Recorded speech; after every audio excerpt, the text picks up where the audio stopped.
ইতিমধ্যে প্রকাশিত হলো 2026-এর ভোটার প্রার্থীর তালিকা।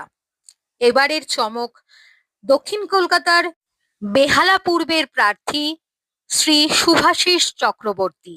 মাননীয় মুখ্যমন্ত্রী তাঁকে সুযোগ্য রূপে এইবার মনোনীত করেছেন পূর্ব বেহালার প্রার্থী হিসেবে।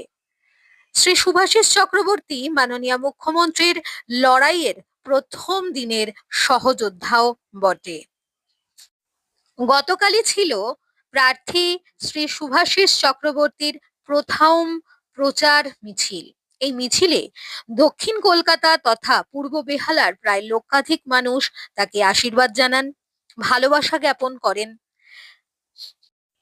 এই সুবিশাল প্রচার মিছিলে উপস্থিত ছিলেন ছাত্র নেতা অর্ণব ব্যানার্জি, 121 নম্বর ওয়ার্ডের পৌরপিতা শ্রী রূপক গাঙ্গুলি, 122 নম্বর ওয়ার্ডের পৌরমাতা শ্রীমতী সোমা চক্রবর্তী, পৌরমাতা রত্না সুর।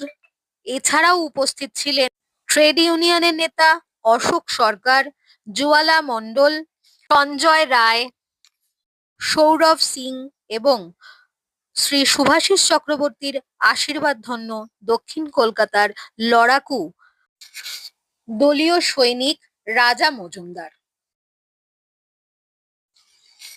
বেহালা থেকে গীতাঞ্জলি সেনের রিপোর্ট। আপনারা দেখছেন সমাজ বার্তা, মানুষের সাথে, মানুষের পাশে।